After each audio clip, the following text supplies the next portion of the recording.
I said I would call you right back, and I meant to, but I just couldn't. You see, in the 2 weeks I spent trying to call you back, I felt myself being tied down by something, but I don't know what. I wake up in the morning and I feel as if I've been hit by a truck, so I lay down in bed for a while, and by then it's 2 p.m., but it's not my fault. It's not my fault. So I make myself go to the bathroom because I realized I hadn't peed in 2 days. I mean, I didn't notice it. Honestly, I haven't felt much of anything lately. The only thing I've been feeling is how heavy it is to pick up my feet and how moving any part of my body just feels so tiring. It's like picking up cinder blocks. I never knew it would feel this way. Anyway, while I was sitting on the cold toilet seat, I got a phone call. I almost didn't answer, but my phone was in my hand, so I figured, why not? Now, I know you didn't mean to yell at me, and I know it's hard to understand why I stopped going to work or school. I know you're trying to help me, but I don't think you get it. I wake up every day feeling like this, and I know you said you missed the old me, but I don't know how to get that back. Every day, I wake up trying to feel something other than this, but there's this voice in my head that says, I should feel this way, I deserve to feel this way. I'm starting to believe it. I mean, why wouldn't I? Seems all I ever want to do is lay in bed. I appreciate you not leaving me. You know that, but things are different and I don't know how to fix them. This isn't me. I don't know who this is, but whenever I try to explain it, I can't find the words. It's exhausting. Having to stay in bed till 2, and sure, you think, why not just get out of bed? But it's not that simple. Every morning is the hardest. I wake up in this weird haze, like I'm awake, but not really. So I try to sleep it off.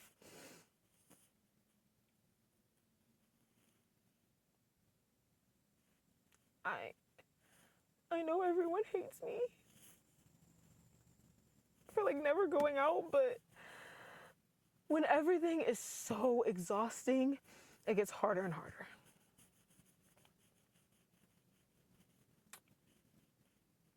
I know it's difficult, but I hope you understand. I'll remember to call back sooner next time.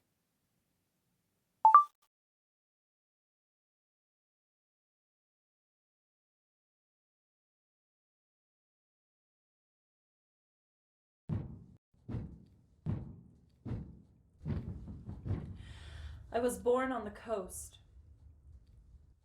The entirety of the Pacific runs in my bloodstream, straining to burst the very seams of my skin.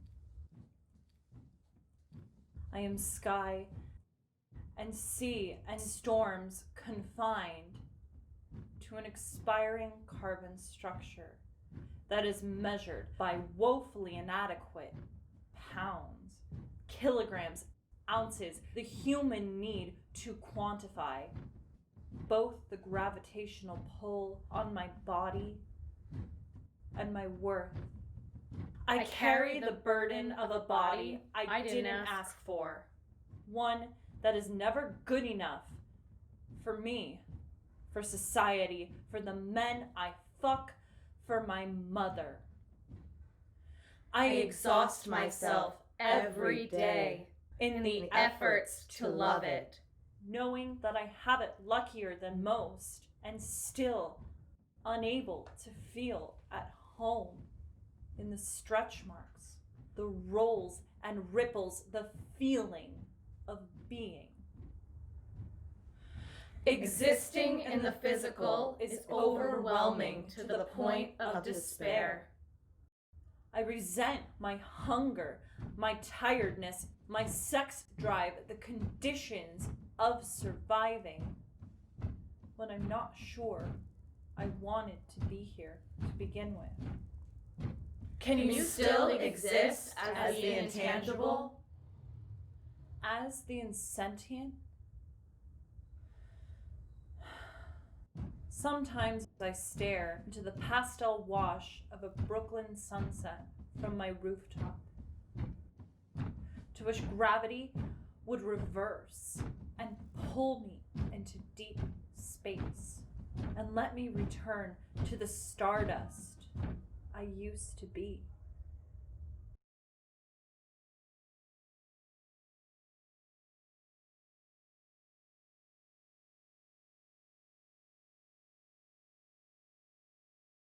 I run faster. I think about the woman who fought. I think about the woman who fled. And I imagine one more woman on the African savannah. When he moves to touch her, there is maybe a moment of that eyes wide, heart pounding in chest kind of feeling. And then her breath stays steady. Her head tilts to the side. Her eyes soften, fixed on him. Her energy doesn't pull forward or back, it just moves without making distance, like a soft tide gently lapping at the shore. He encroaches, but doesn't need to pursue.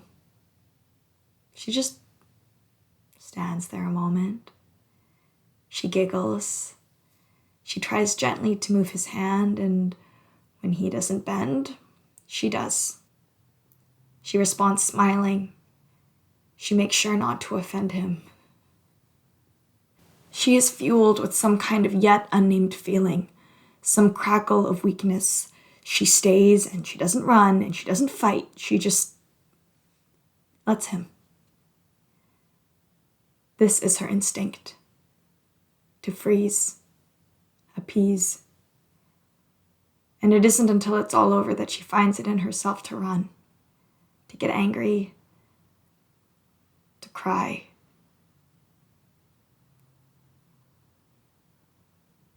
And 9 months later, she has a baby girl. A baby girl with much the same instincts as her mother, who smiles and laughs, who tends and befriends. This must have been my ancestor, the first of a line of women like me, who couldn't get ourselves out of trouble if our lives depended on it. My mother, and her mother, and her mother, giggling our way out of situations when we wish we could run. My stomach turns. I keep pushing forward.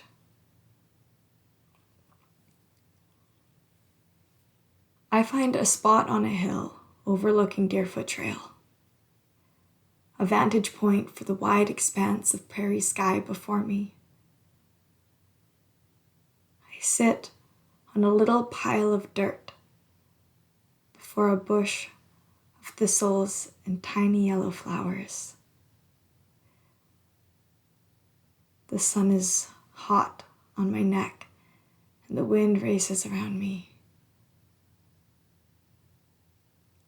I watch cars pass fast across the highway, the flat expanses of land, the place where I grew up.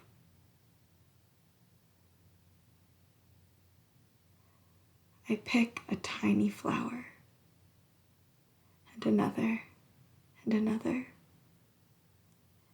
Patches of color as bright as the sun, and twice as yellow.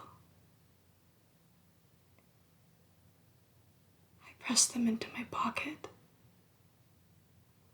and let myself go home.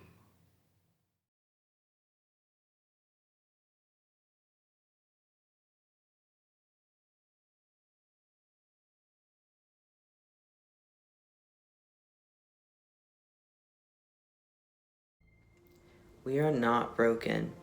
Yes, our mind may be fragmented into different parts, but we are whole. We are all individual pieces of stained glass that make up a mosaic. The picture is not the same, but it's just as beautiful and vibrant, full of love and survival. We are healing from our trauma. That takes beautiful strength. We are radically learning to love ourselves. We take care of one another. We are family. I am a cog in this cognitive machine. I am part of a whole, but I am not less valuable than any other person because I'm a fraction of our psyche. Whether we remember everything that happened to us or not, our mind was powerful enough to survive the sickest of crimes one can commit. We are powerful enough. We are a picture of perseverance painted in pain and persistence. We are a masterpiece. Yes, we have scars, bumps, and bruises, but we are human. We are safe now. We are survivors. We are not broken. We are pieces of a puzzle put together to create an image like no other. We are whole.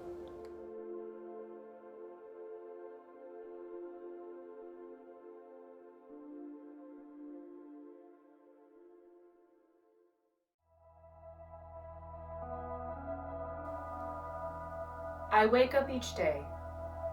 I feel water around me. And I am moving. I'm on a river, one I'll never understand, floating helplessly. There are times it's calm. I feel peace around me. The sun on my face. The currents move. They grow stronger as I go. I feel much unease. Currents get violent. My body thrashed about, unknowing my way. I have tried to fight. The current is too strong for me. Body goes under. I try to battle the strong waters, just trying to breathe. Then the river calms. There is no rhyme or reason. I am just a slave. My river is hard. One moment, I am okay. The next, I am not. There is no control. There is no understanding. I cannot explain. Words can elude me on the waves that crash through me. I simply float on. Over time, I have learned how to handle my river, even in my pain. When I cannot see what is going to happen next, I just surrender.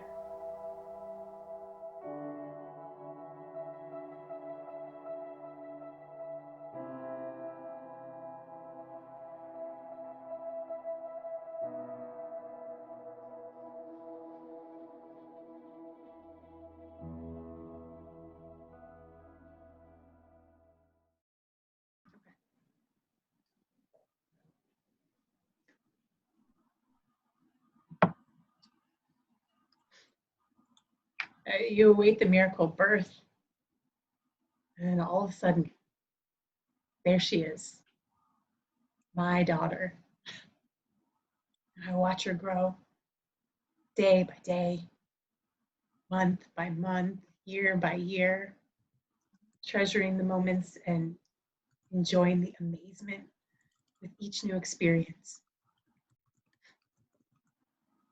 Hop in her step, a song in her heart, a uniqueness all her own, a heart bigger than the world, an unsurpassed zeal for life, a personality wider than the sky. Lovely soul, my daughter. Suddenly, abruptly, there was that day the day the world stopped spinning on its axis in a way I never imagined. Age 13, a cry, a cry from the very bowels of her soul. The kind of cry that you did not know a soul could even make. How could I have not known her despair or the cause of it? My girl, now how do we fix this? How do we make her whole again? No one to talk to. Evaluating, testing, diagnosing. The psychologist, the first one, the second one, the meds, that med, this med, the right cocktail. How to diagnose what is truly undefinable. My daughter, age 18. Now, we thought we had the right psychologist, the right meds. She came of age when the psychologist did not have to share information with us. Believing all was as fine as it could be, we packed her up, sent her off to college. My daughter. However, my gut, my mother's intuition told me otherwise. I knew something was terribly wrong. I could feel it in every fiber of my being. I was on constant mental alert the entire time she was gone. I was looking on Facebook and in every possible direction, trying to catch a glimpse of what was happening. Nothing. I prayed like never before. At night, I cradled my Bible in my arms to find solace in my sleep. My daughter. We received the call. Come and get me. I don't belong here. I want to come home. My blood ran cold. And the statement that will plague me for the rest of my life. Mom, I was going to kill myself, but I didn't know how to say goodbye to you. I grabbed my suitcases. I packed an empty one inside of another one. And in that moment, I became a warrior. This was not about me. This was about her, my daughter. I had to be strong. I became strong. When we arrived, she fell into my arms and hugged me like I had never been hugged before. Proclaiming that she could no longer live like this. She was ready for help. Lock me up, take me to an institute where I can get help, my daughter. So scared on the way home. What to do? No one to talk to. It was a frightening time for all of us. A new chapter in our lives, 2 steps forward and 3 steps back. I felt like I was losing my mind. My heart hurt like it had never hurt before. But this time, she had a psychiatrist that got it right. The right cocktail of drugs. My daughter. The earth started to right itself back on its axis. There was an excitement for the future. That there would be one, and it would be a happy one. Today she is stronger than ever. She shares her gifts, her compassion, her life's lessons with others. A song in her heart, hop in her step. She's back. My daughter. Her strength is what brought me to seek therapy myself. We breathe now, and we continue to grow day by day. month by month, year by year, treasuring the moments and enjoying the amazement with each new experience. My daughter